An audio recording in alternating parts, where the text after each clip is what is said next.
Order! Order! You are an incorrigible delinquent at times. Behave yourself, man!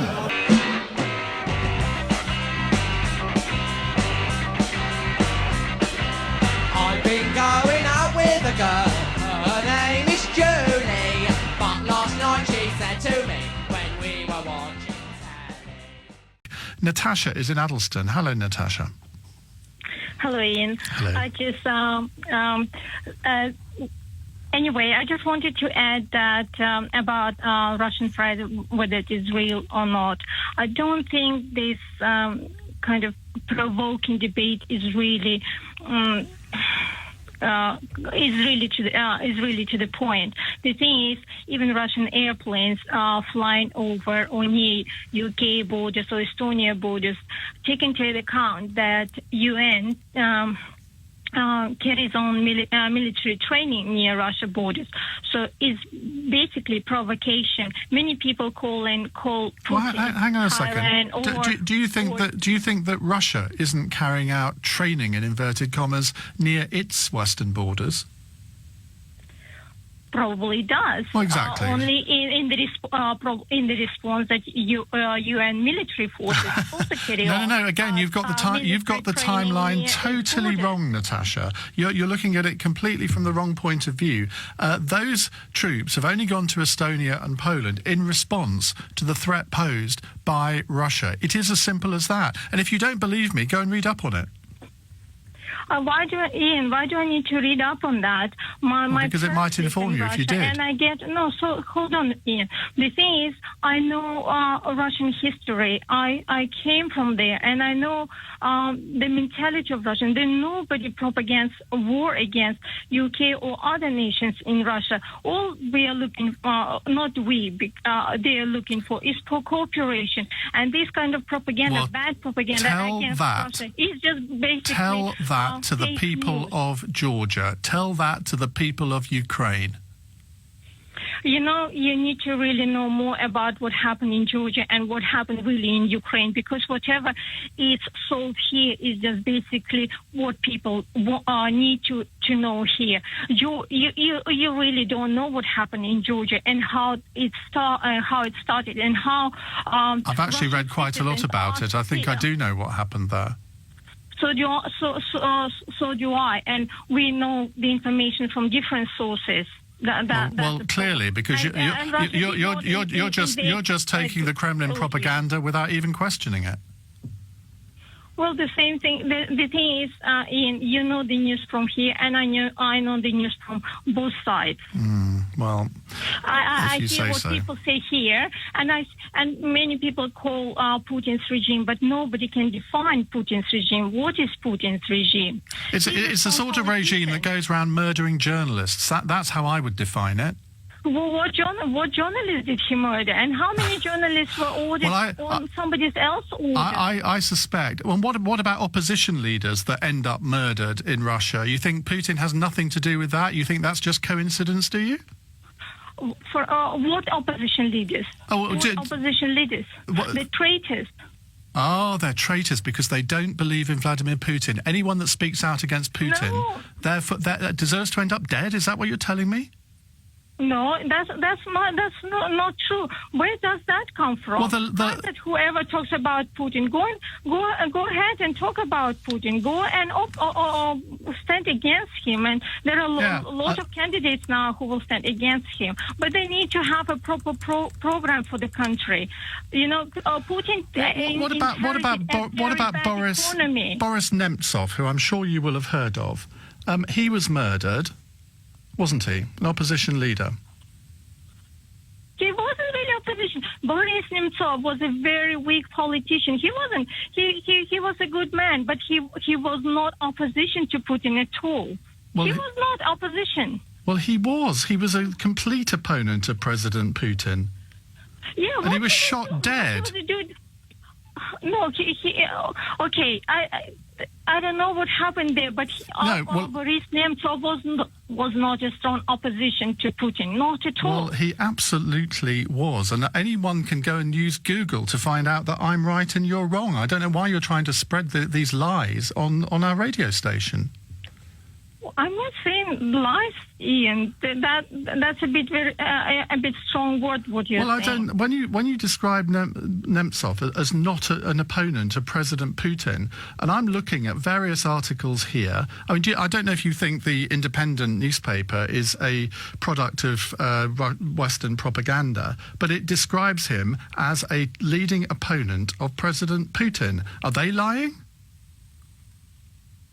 He was probably he was opponent. Mr. Nemtsov had been due to murder him. Mr. Nemtsov had been due to lead an anti-government spring march protesting Russia's annexation of Crimea. That would indicate to me that he's an opponent of Vladimir Putin, would it not? Okay, he was an opponent. Oh, well, I'm glad we got there in the end.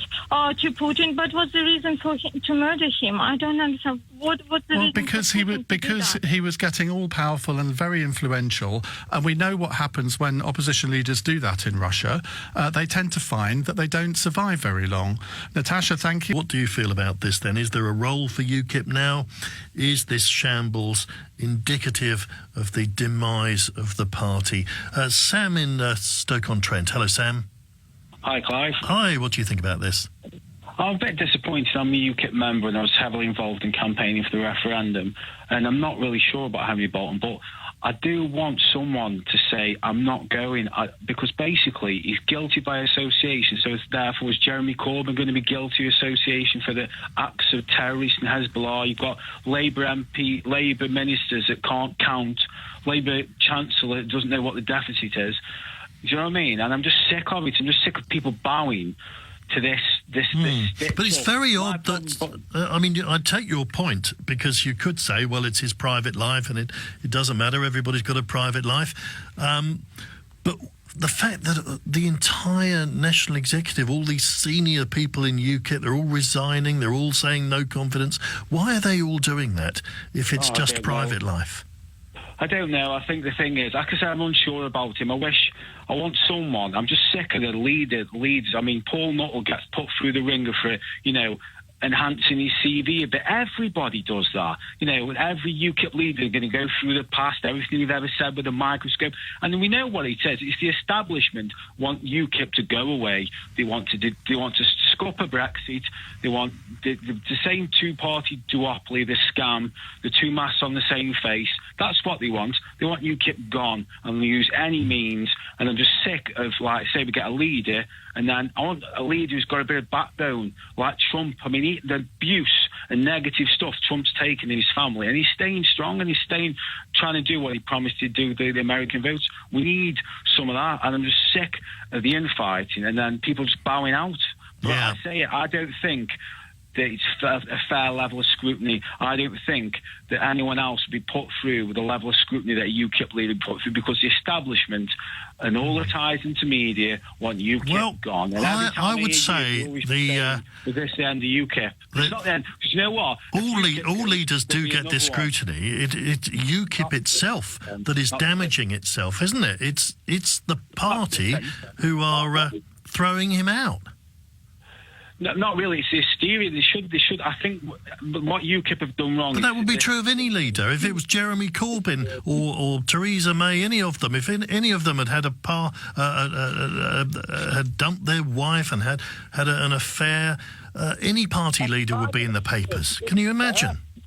Paul Nuttall, let's take Paul Nuttall. Yeah. He enhanced his TV a bit, and that was it. Everyone was on. You've got Diane Abbott on about, but okay, she can stay. And you've got John McDonnell, who doesn't know what... Well, but you're mentioning things that have been widely in the media and widely reported. But they don't get thrown out of their party by their own party, which is what appears to be happening with Henry Bolton. That's the odd thing about it. I think you're right. It's the his colleagues that seem to be doing the damage. Sam, thank you very much. I'll stop you there because we've got to move on. Nicholas in Epsom. Hello, Nicholas. Oh, hello. I'm actually elsewhere in Surrey. All right. No problem. The point was that Henry Bolton did nothing for months other than make some strange comment about strangling a badger. We heard nothing. He didn't make any effort to publicise the party. He's an ex-Liberal Democrat. He goes and has a meal with Joe Marnie in the Liberal Club in London. You've got to be, even as an ordinary member there, not a Liberal Party member, you have to follow Liberal views. It's one of the requirements. He's ex-security services. He was in the police. He was in the cops. He's got an OBE. No one in UKIP's been given a lordship. We've had MEPs last century. No one. What do you think? I don't know. What are you saying? Read between the lines. Well, I don't want to be sued for that. Well, no. Well, okay, but what do you think is the future for UKIP? Well, there won't be a genuine Brexit. The Tory party tried joining the EEC in 1961. They gave away the London Fisheries Convention to give away our fishing. They campaigned against leaving in 1975. Margaret Thatcher was full on for campaigning against it. They signed Maastricht. It's the Tories, not Labour or anyone else, except maybe the Liberal Democrats, which he was in, are always totally pro the EU. They hate the British worker. What is the role, though? As I said to the last caller, if we have whatever kind of Brexit it is, whether it's a fake Brexit, whatever it is, it's going to happen in 18 months' time. It's not. In 1912, Ireland was given the Home Rule Act by the government. So you think they were forced to pass the government. 2 years later, 2 days before they were due to get independence, the government passed the Suspensory Act. So independence. How do you see that civil war and uprising? How do you see that changing then? You think? How do you see us not having a Brexit? They won't. The government will find any excuse to stop it. Theresa May is a Remainer. Amber Rudd is a Remainer. Phil Hammond is a Remainer. And what can UKIP do about that? Keep campaigning and force the issue so that they're forced. The Tories only did it because UKIP forced them. They saw their votes disappearing. That's why when Nigel Farage said we should prepare for a second referendum. He didn't say we should have one. He said we should prepare for it. Suddenly the Tories came out with it's definitely happening because they know very well what will happen if they don't deliver. All right, Nicholas, got to stop you there, but thank you very much indeed. Jean is in Reading. Hello, Jean. Hello. What would you like to say? Well, I hear everybody talking about the transitional period, but Jacob Rees-Mogg stood up the other day and said it is not a transitional period because if it was, we would still stay in the EU. It is an implementation period. And I really wish that he would get more involved because Theresa May is so weak and even David Davis now seems to be giving up on it. It makes me so angry. Well, to be fair to Theresa May, Jean, she was the one that coined the phrase implementation period, not Jacob Rees-Mogg. Well, whatever, but everybody is still talking about a transitional period, aren't they? When it shouldn't be. It should be an implementation period. I mean, when you were talking to that man before the last break, you were both saying transitional. Well, I think we're splitting hairs here because you can make an argument for both, but it is both in the end, isn't it? Well, I wish it wasn't. I wish on March the 19th, 2019, I wish we would just go. Well, we might do, because if the EU... Well, I hope we do. If the EU essentially offers us a deal that we cannot accept, there will be no transitional period, there'll be no implementation period. We will leave then without any kind of deal. I'm not particularly frightened about that. I don't think it would be in any way ideal, but it doesn't particularly frighten me. I think we can adapt very quickly. There will be some businesses whose operations might be slightly disrupted by that, but sometimes you just have to cope with these things. I agree. I think everything will be okay. Like you say, I think we might have a bit of a hiccup if we have to leave without a deal. But you know, why do all these Ramonas keep on and on? Why is Hammond still in the cabinet? Well, he does nothing but try and... I don't think it helps the argument if we use words like Ramona. It's one that I just don't use because you and I may disagree with people. Remainer, then. Well, okay. Well, let's settle for that because you and I may disagree with people on the other side of the argument. But I think it shows a fundamental disrespect to use words like that. So let's try and avoid that. Jean, thank you for your call. And Christine is in Aldershot. Christine, what would you like to say? Oh, hi. I think the men involved were sad. But the question I would ask, that if I was one of the girls that was going for the job and I was asked to sign a confidentiality clause to wear skimpy clothes and black underwear, that's assuming that that's correct. I mean, that's what they're saying, aren't they? Yes. I think I'd have thought, that job's not for me. Well, fair enough, yeah. But you wouldn't have thought, if I take it, then I'm telling all these men that they can stick their hands up my skirts and molest me. No, but I'd be questioning if I'm serving drinks, why does my underwear need to come into the conversation at all? It's a valid question. But it's not. But it's not. It's not going to be answered by saying, because by agreeing to do that, you're agreeing to being sexually assaulted. And this is the problem. And forgive me, but I'm going to suggest that you were a young woman in an era where things were a lot worse than they are now, and that there was a sort of sense that if you ended up getting groped, or you ended up getting molested, or you ended up getting flashed at, then this is the era of, she was asking for it, and High Court judges pointing out the length of a rape victim's skirt. Men should never be given a green light to behave like this, whatever colour your knickers are. No, but you have to be... Why? Take some responsibility on yourself. Why can't men? Because so women have to take responsibility for the sexual assaults of men? Was anybody raped?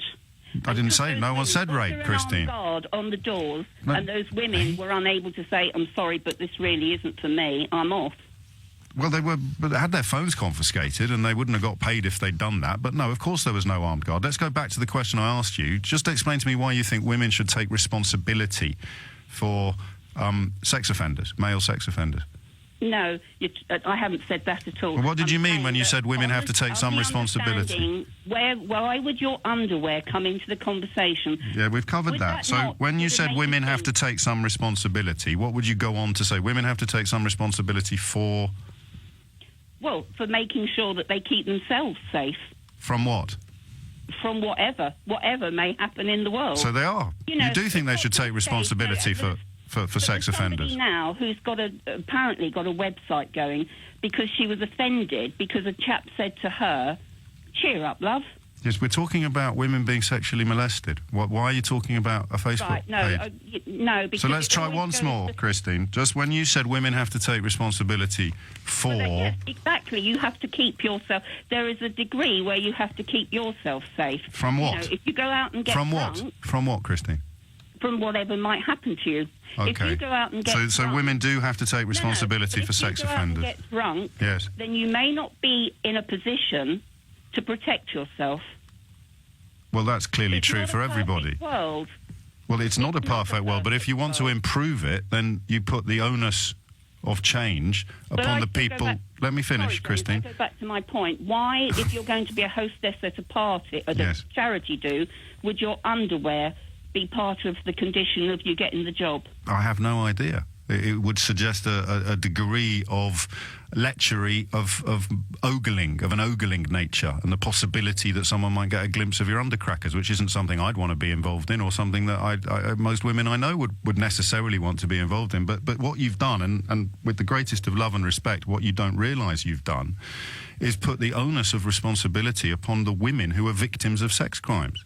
And what you've also done is sort of suggest that a clothing instruction, a uniform requirement, should be seen as a green light to allow criminality. No, I'm saying... I did say you hadn't realised. Women had a choice, and were it me, I would think, hang on a minute, why, as I'm serving drinks, does my underwear play a part in that? Yes, and it shouldn't, should it? No. You should be able to wear whatever underwear you want. Yeah, but then there's my decision, my responsibility. Do I want that job?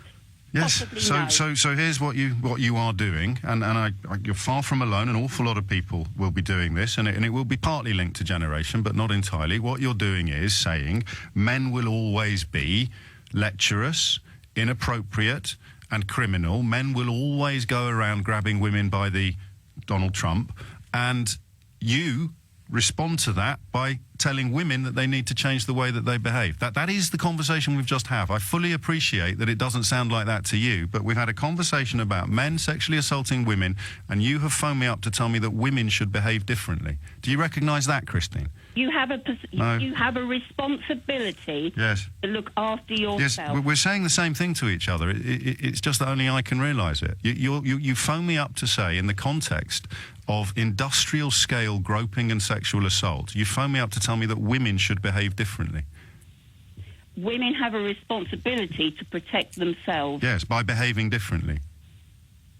not behaving differently. No. I'm saying they had a choice. Of Yes, I know. whether they took that job. You keep saying that, but the fact of the matter is, you've rung me up during a conversation about industrial-scale sexual assault of powerless or less powerful women by very powerful men, and you've decided to ring me up and tell me that the women should behave differently. No, what Okay. the other All right, the my other love. side of this, though, seriously, Yeah. is there's a danger that somebody, you see, if somebody touches your bottom, I think they're sad, and I think it is a danger when you're calling that a sexual assault. Yes. Assault's a very strong word, Yes. and I think that then makes it look like, well, rape's a sexual assault. No, rape is rape. Sexual assault is sexual assault. Molestation is molestation. What you've just tried to argue is that if you prosecute people for punching, then there'd probably be more murders. No, I haven't said that at all, darling. All right, Christine. Have a lovely day. Let's go to Kate in Kingston-on-Thames. Good morning, Alastair. Hi, Kate. Hi. Well, you summed it up in your summary of Ken Clark's talk and the texts. You summed it up in one phrase. You had a text saying, get over it, and you just did the casual throwaway line, no, I won't. No, I won't. Well, I might as well be honest. Sorry, but you're not. You're going to have to get over it, Alastair, because people like you, and to some degree people like me, although I could give you some lessons on what you've had to get over and what I've had to go over. However, people like you, Alastair, and to some extent like me, do not live a life, their whole life, where they have no aspirations, they can't read and write, they've been let down entirely by the system, and then they've been swamped by people coming from overseas into their poorer districts, and those have been ghettoised. We still have 8 million functionally illiterate adults in this country, according to the Leach report of 2015 and the World Literacy Foundation, and people like you do not have to live in the circumstances that those people who can't read and can't articulate their thoughts have to live in. Well, and what I'm saying to you, sorry, you've had a long time there, Kate. What I'm saying to you is that I don't think those people's lives are going to be improved by Brexit, and I'm entitled to believe that, and I'm entitled to keep saying that. Yeah, okay. One more call. Let's have John in Croydon. Thanks for your call, Kate. Let's have John in Croydon. Yeah, Mr. Campbell, what do you think of deeper integration then? Well, the EU have made it perfectly clear, come 2025, or even sooner now by the looks of it, they will take control of all banks within all EU countries. They will take control of all state pensions paid to pensioners. They will take control of all income tax affairs in every country without any country having their own independent chancellor. What do you think of that, Mr. Campbell? Well, John in Croydon, I don't necessarily agree with all of that. And the point is... No, you're probably going to say, oh, we'll reform it when we stay in. Like well, why do you let me actually say... Why don't you actually let me say what I was going to say, and then you can say whether you agree with it or not. There is an argument going on within the whole of the European Union, and that we are deciding to leave that argument, and we're going to end up in a position where, yes, they will probably integrate more. I don't actually think that's a bad thing. I think our future is as a strong player in the European Union, particularly with America no longer trustworthy and with China on the rise, and we're choosing to come out of that. But listen, you're entitled to say what you think, and so am I, and I shall keep on doing so. And Mr. Campbell, then, you know... why you can call me Alastair, John. If I'm calling you John, you can call me Alastair. Alastair, why don't you go and preach to the people of Italy and the people of Greece how great the EU is? Because I'm British. See what they think. See what they say to you. Well, I do. I was in France last week. I was in Italy not that long ago, and some of them. Greece, my man. They're not. Listen, they don't want to come out of the European Union. Some do. You've decided that you do. I was at this conference in Paris the other day, and I'm telling you, the people around the European Union, I think the commitment to Europe around the European Union has been hardened because they are seeing what is happening to us. Yes. Yeah, and Mr. Campbell, Alastair, okay. Have you read the Khaleesi plan? The Khaleesi plan that it's called? Sorry, I'm losing you, John. Sorry? So your line went very wobbly there. Say that again. Yeah, have you read or looked at the Khaleesi plan where Mr. Clark, the guy you just had on, features quite heavily in that from 1973, where he was all for integration of Europe. And well, he still is. He still is. For it. Yeah, good. Yeah. Well, that's what a democracy is all about. and we shall continue arguing after the news. Thanks for your call, John. Let's go to Patrick in Bexley Heath. Good morning. Hello, Patrick. Good morning. Yes, good morning, Alastair.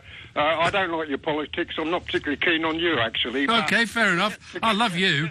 To get the point over, all you people who are trying to push aside a democratic vote to say he'd never come out with the truth of what's happening in Greece, in Italy, in Portugal, in Spain, where the children leaving school in those countries, 50% of them have got a chance of getting a job because there's no bloody employment over there. This country, we're sitting very well on this. We're the dumping ground for industry from Germany over here. You Bosch, your VWs, your everything like this. We're the dumping ground for France with their wines and their cheeses and the food stuff in that. I think you call it a market, don't you? Not a dumping ground. Well, we sell nothing to Europe. We sell nothing. We're not a manufacturing country. We do nothing. They are the people who are making a fortune from us. And this, I mean, we hear nothing about this from people of your faith on this side, and it really sickens me to the back teeth. OK, well, lovely to hear from you. I think you're great too. Let's go to John in Helsham. Yeah, good morning, Alastair. I mean, I'd like to say, if I can, I think a lot of people in the country probably feel the same way as I do.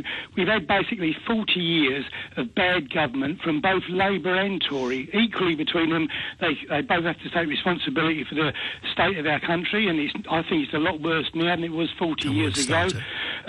We've actually paid... Sorry? Yep, so we paid billions of pounds into the EU over that time. But the EU has got a lot of problems with youth unemployment. We've only got to look at what's going on in Calais again. It's all sparking up again, all the problems in Calais. I really do feel we was once the greatest trading nation in the world, and I think with a little bit of courage, we could well go back to that same position in the future. OK, well, look, I've got to say, having worked with what I think was a very good government for around a decade, I don't think we've always had bad government, and I think a lot of the things that governments of both sides, but I'm particularly going to defend the Labour governments of Tony Blair and Gordon Brown. I think we did made a lot of good change. But one thing for sure that we didn't do, we did not manage to win the argument that Britain's future is as a fully fledged member of the European Union. If we had won that argument, we wouldn't have lost the referendum. Well, I really do feel at the end of the day that we do import a hell of a lot more from Europe and what they sort of take in from us. At the end of the day, Europe has got more to lose than Britain has if we did cut ourselves off. That's just not true, John. We're relatively a small part of a massive market. We depend upon them for, not far off half of our imports, and we've got to, we have to understand that. I think we're about 8%. It's just not right to say that. Now, listen, John, we're coming up to the news, so I'm going to have to wrap you up there. I know he's a moron.